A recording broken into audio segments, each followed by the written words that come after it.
Okay, welcome back. We are in round 6 of the 2025 Columbus Overpower Regional. We are going to jump right into this game quick. We have got what I believe is John Keffer versus Justin Sadie. It looks like we've got a couple of quick decks. They're going to take a little bit of a pause here for this introduction, but yeah, we're seeing some two really interesting decks here. We've got Keffer with a combination of intellect and... looks like intellect and energy. We are seeing a lot of Wicked Witch. She's out here. And it looks like Justin's kind of leaning into full intellect, which haven't seen as much of, but it's good to see a little Count of Monte Cristo. One of the characters people were really worried about in playtesting, not jumping up as much in the actual meta as we thought. So we'll jump right into this. They've already got some cards placed. Keffer is going with the round table, the classic home base where he's allowed to place his any character cards, where Justin's going to be doing a 221 Baker Street, which we know reads anytime he plays a card that looks, reveals, or sorts through cards in his opponent's hand or draw pile, he can choose one of them to discard. They both are a little light on the placing only 3 cards each. Justin and John both had a dupe, but Justin was able to draw another card for it, so he should be holding on to 8. Does look like he has the spy card for Carson of Venus in the back.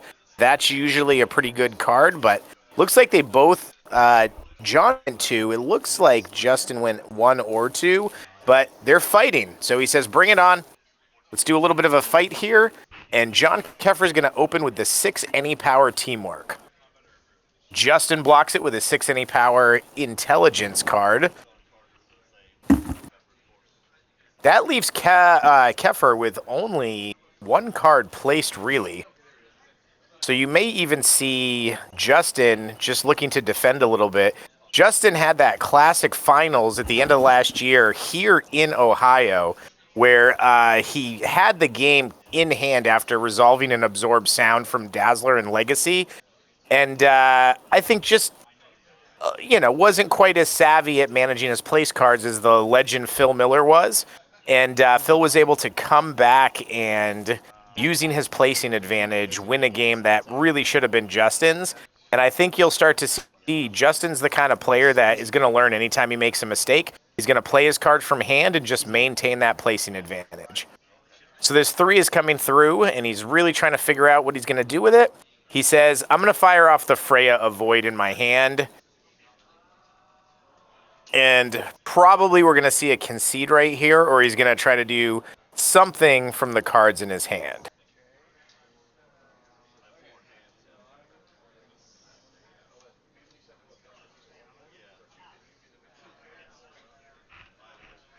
So I think Justin's probably waiting to see if he's going to do a third. Sometimes the communication on that third attack isn't super fast. But John may also just be considering whether he wants to throw the third attack or not. Dad, pass my pizza. Justin's going to fire with Jacopo. It is a 4 brute force. The next attack is made face down. If the opponent wants to try to defend, they have to guess the defense. If the card they have used does not defend the attack, then it is discarded. So it's a huge risk. It's an extremely difficult card to play against and a really powerful effect.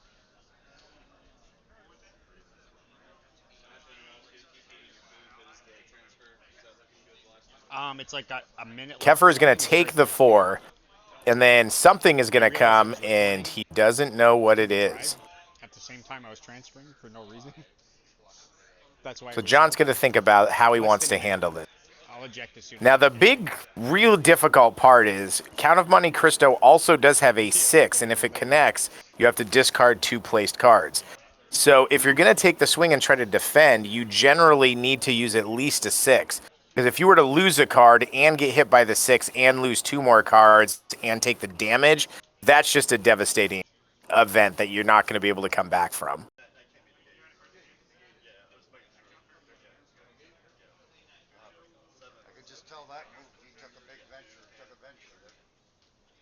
All right, we are still waiting to see. And these kind of decisions are sometimes can really make or break. the only 8 intelligence character on John's team is Moriarty. So he's really got to decide. He wants to just let it hit, but can he risk it? Can he risk Moriarty getting... He's really... says, okay, it hits. Should be a clean top 8. And it is a 7. A 7 energy. 500 from 4th to 8th. And then That's tough. 2 off-color hits. He's really painted up, and the intelligence attacks are going to be for the kill. John Keffer is going to try a string of his own. Mystical Energy, 4 energy. The character who played it may make an additional attack. Justin is playing Heimdall. Oh, love to see that. Draws and reveals a 7. He can keep duplicates, which is why he has to do the reveal. So now John Keffer knows he's dealing with a 7. That is a kill shot on Moriarty. He's going to fire his 7, the Wrath of Ra. And he's probably hoping he's going to use that 7 for defense, but I think you're going to see a teamwork thrown with a 7 after it.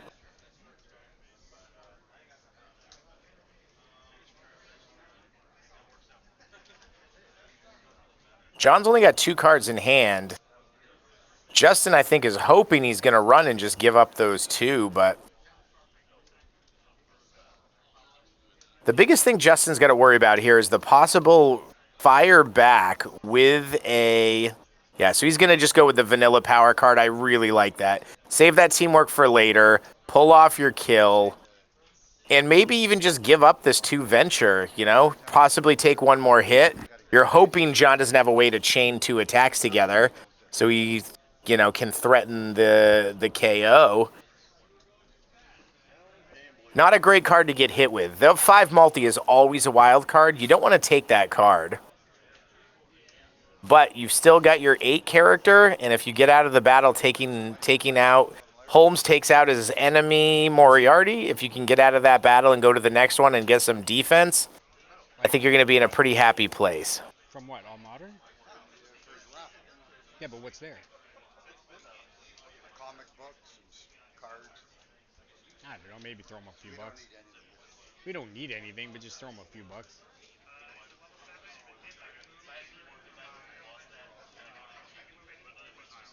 I'm curious to see what Keffer is using Mr. Hyde in the reserve for. We haven't seen a lot of Mr. Hyde. Certainly, we haven't seen a lot of him as a reserve character. I'm very interested to see what he's doing with it. So I think Justin's really trying to consider if he wants to just basically win the venture, but risk losing a character. Or almost certainly losing a character. I mean, John's got 1 card left. He's going to save the 1 off Sherlock Holmes to block John's 1. John clearly doesn't have an ability to chain any attacks, or he would have done so. He may not be able to pass with the card in his hand also. So I really don't think this is a huge decision. I think you have to... Oh, wow. Wow. Justin is going to play the card that allows him... He's going to look through Keffer's deck. He's playing Baker Street. That's going to allow him to remove a card because of the special. And then since he looked at an opponent's deck, he's going to get a 2nd card. So he's now going to go through and cherry pick the 2 best cards. He's earmarking Reaper and Harness the Wind. I think most likely those are the 2 best cards in this deck. Nope, he's going to go for the Lockout. I think you got to go for Harness the Wind here also. That card just wins hands. Being able to sort every hit is just way too powerful.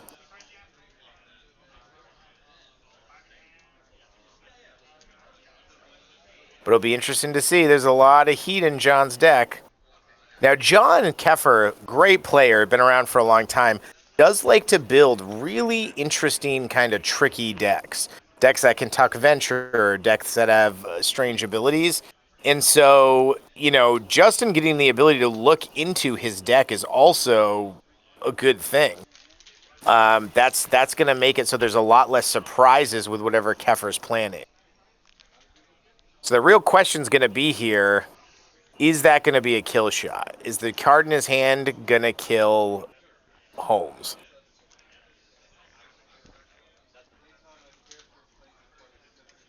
He can't, though if he throws the one, it'll get blocked, and then almost certainly Justin will concede. But if the card in his hand is above a 1 and is for the kill, then John's just going to fire back.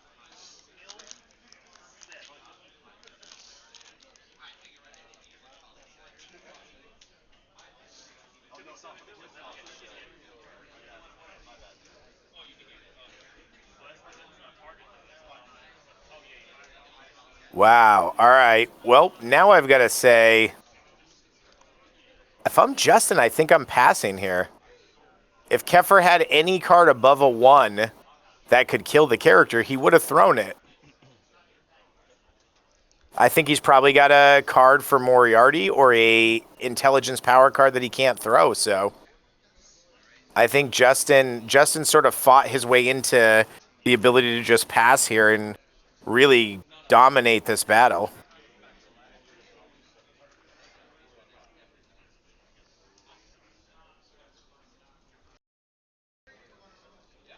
All right, guys, let's make some decisions here.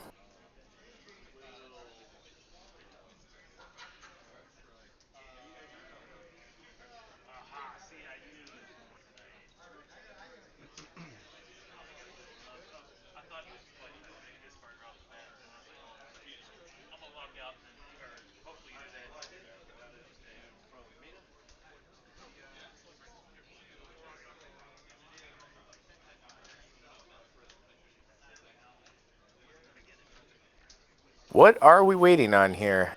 Am I frozen? I don't see a lot of action going on here.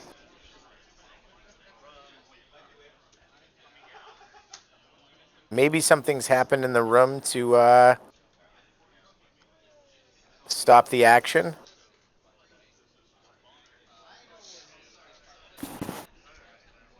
So he did pass. It was an energy power card that was not for the kill. It will not be enough to win the venture. And Justin's going to take out his 8, hand 1, get him to exhaust his placing advantage, go into the next hand with a teamwork card.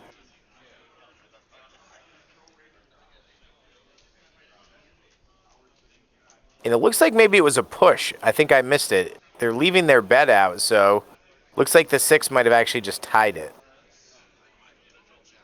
Justin is also playing, we should call out, his event set isn't one we've seen a lot of either. So he is playing the Time Wars event, which is based on kind of the lore of this particular set.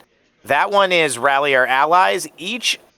For each open universe card placement slot on each player's frontline characters, they may search their draw pile and dead pile for an ally universe card and place it into those slots. So each character can go do a big search for a bunch of allies and just fill up all their placing slots. It's a very powerful event, and I'm really surprised we haven't seen more people using it. But that's probably the least used of the 3 event sets right now.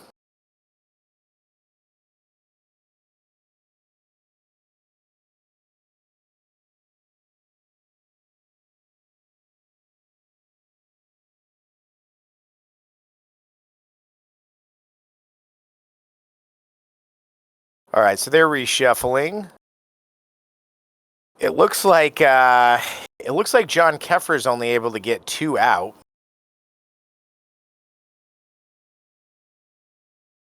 So he's figuring out the optimal place to put him. Justin's already placed his.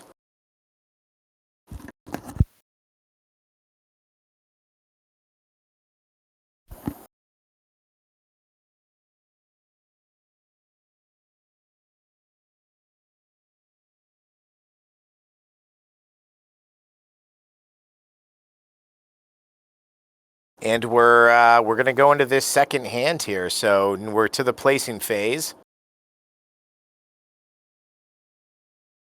All right, so Keffer's picked his 2 characters to put those allies on. So the Time Wars, there's some lore to go along with this set. We originally were going to do a comic book, and unfortunately we weren't able to find the time to do it. Keffer has 2 discards from Professor Moriarty. That's going to hurt. Doesn't look like Justin has any. The original story is the time traveler has plotted out all of time. He knows how it ends. He's retired back to his humble beginnings and is going to just ride out the rest of his life and enjoy his own time period. And suddenly the Greek gods start to show up, and he's baffled because that never happened in his timeline. Well, they're 5th dimensional beings, and so now they're coming back. He thinks it might be because of him, and they're a little kind of taking everything over, so he gathers all these heroes up to try to fight him. And that's the storyline to why all these characters are together. It's a little more complicated than that. You actually find out they're there because the cultists are trying to bring Cthulhu back, who's one of the original Titans. And then the monster creatures are all people who have Greek god curses on them, which is why Dracula's so mad and bringing his people. Who knows? We would still like to get to the point at some point where we can put that comic out. So we've got some placing back and forth. Hyde manages to get his Void, may not be attacked. John has a card, Foretell the Future. It lets him go through his deck and get rid of any cards. You'll probably be looking at him to get rid of those Professor Moriarty cards. So he'll get some less dupes in the later hands. But those dupes now are really going to hurt him because he's going to lose that carried over venture from the first hand.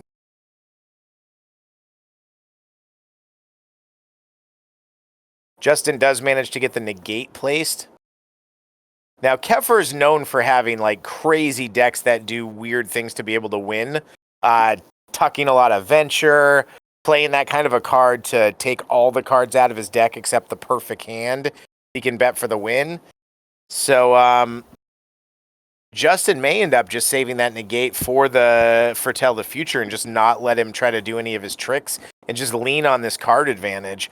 Keffer only goes 1. He may even be looking to run here, like maybe just play the Merlin card and run or do something. But I think Justin's gonna try to put a big bet out on this table and just capitalize on where he's at. I do like seeing a Victory Harbin on the front line too. She's got a lot of great cards. We haven't seen her a lot in this tournament. You know, playtesting, she was the most used character. Everybody was running her in reserve. In the competitive scene, she hasn't been used as much, which has been a little bit disappointing. She's a kind of a favorite of mine in this set. I really like the flavor and how she operates.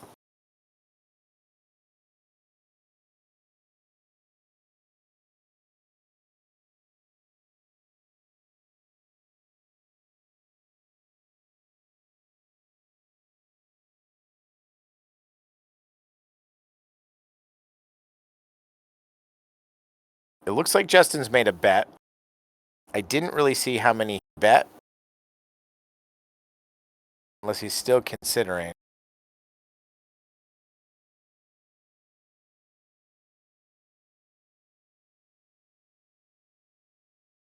All right. Today's event is brought to you by LRG, your designer and provider for all your Overpower needs, and Heroes in Games out of the Greater Columbus Convention Center. If you guys are in the Greater Columbus area, make sure you come on by. Check out Heroes in Games. It is a great store run by great people.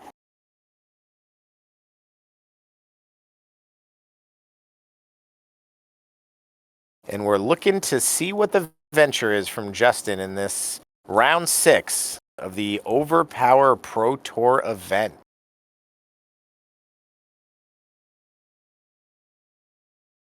He is contemplating a big bet here. I don't know, though. With these limited rounds, maybe to the point where I would... Oh, he goes for it. He goes for it. They're digging a bit of handshake. This is for the win or the loss. He either wins here or he loses here. All his missions are on the line. Justin is a strong player. Keffer draws 1. Keffer draws 2. Keffer draws 3. One of them's a dupe, so that's a bet 5.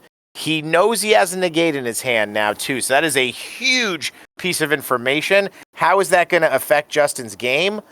Justin does not get to go first. Justin also has to defend Sherlock Holmes, who has 2 cards placed to him. This is a huge bet. Wow. I am shocked. That is crazy that he went that much. What does he have in his hand that he's willing to go that much? Now, granted, if he just avoids attacking Hyde, foretell the future affects the future of the battle. That's 2 dead cards, plus 2 duplicates. So he knows he has a significant card advantage. Looks like John Keffer has said, well, the thing I'm the most worried about here is a draw 3. And I don't want to see it. So let me pressure Count of Monte Cristo.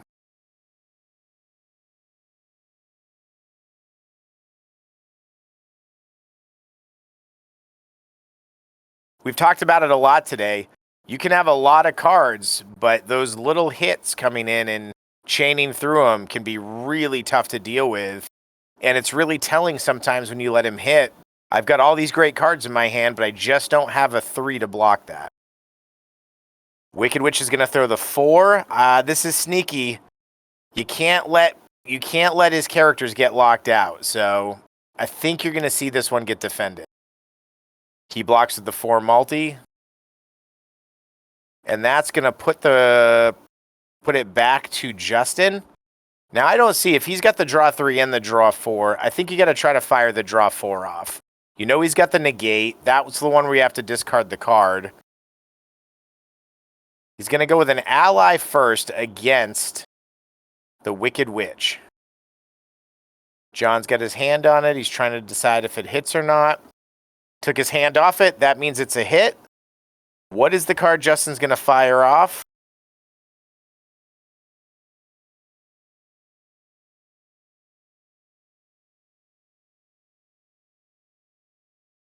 I hope it's Jacopo.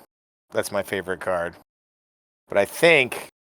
Oh, discard all cards in hand with an intelligence icon.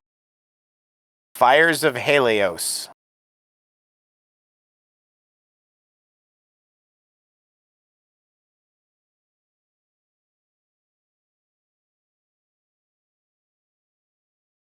That draws the negate. He must have a couple cards in his hand with it, otherwise he would have saved it for the draw 3.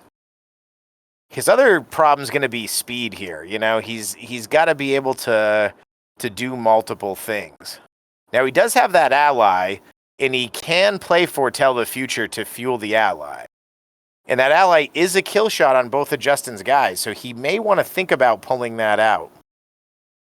Fortunately, I think Justin's going to have to block a 2 with an 8, which is the last thing he wants to do venture-wise, but he's simply going to lose 5 venture if he doesn't do it.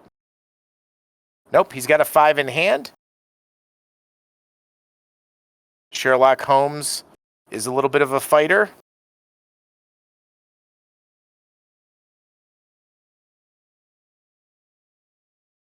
And this is exactly what we thought. Now, the one way John Keffer's going to really pull this out here and shock us is if he's got the second negate in his hand. If this is the hand he drew his any character Merlin, because I think that's what Justin's contemplating here. Getting rid of the ally in case Sherlock Holmes does die, and then doing a draw effect. Keffer's thinking about, does he want to let 2 icons hit his only max 8 character? That would leave him with Mr. Hyde and Merlin. Not really as big of a deal as far as character dying goes, because he's not playing another hand. This is for the win or the loss. It's more the fact that if he's able to, when he throws that little ally in the Victory Harbin 3, they're both going to be must blocks, and he's going to have to up block with the 8. So Justin can actually let this hit and throw the 3 and force him to use the card in hand or force him to use the 8. Which is going to put Justin in a pretty commanding position considering he has a teamwork and an 8 that can both be thrown after that. And just really put him ahead on venture.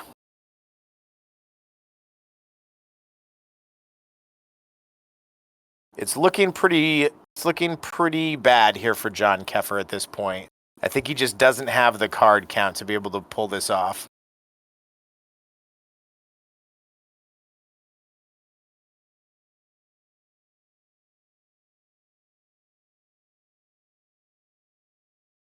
That's sometimes what you have to do against these decks that do some really creative, tricky stuff when they ramp up. You just have to have the stomach to make the big bets and just play them aggressively. Well, there he goes.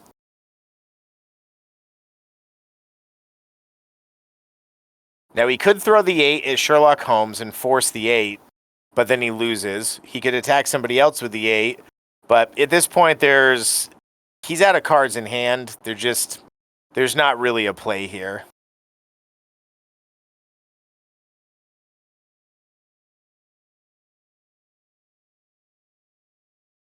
I take it back. That is an interesting play. He is going to force him to use the 8. But you just still don't have the venture, you know? Well,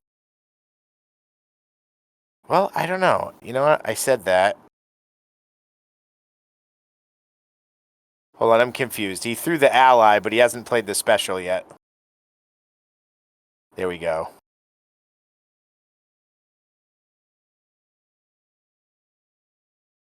Really comes down to that last card in his hand. If it's a teamwork follow-up, this game's in the bag. If it's a defense for the 8, this game's in the bag. He was smart to not negate this, because it's not going to another hand, so he doesn't care what he does for the future.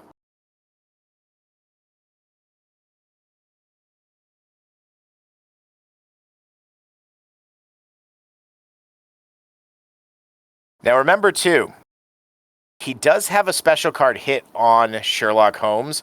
So that ally is in play. He can also, his next play could be to throw the 3. That's actually the play. He could throw the 3 at Wicked Witch, force him to use the 8 to defend, and then just use the negate to negate the 7 off Sherlock Holmes.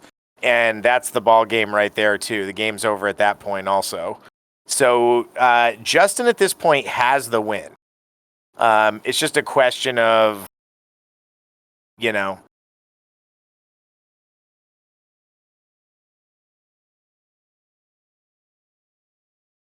the only thing we didn't consider would have been if John had like a Hades or something to reset the venture. But at this point, I wouldn't even be doing this. I'd just be like, yeah, go ahead, take your turn.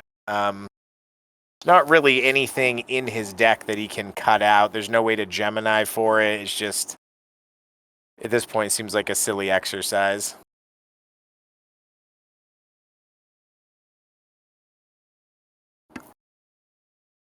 Yeah, but I think that's the play. You throw the 3, you force him to defend with the 8. He says, yeah, look at all these cards. I took them all out. Justin says, that's good. Now I'm going to shoot back.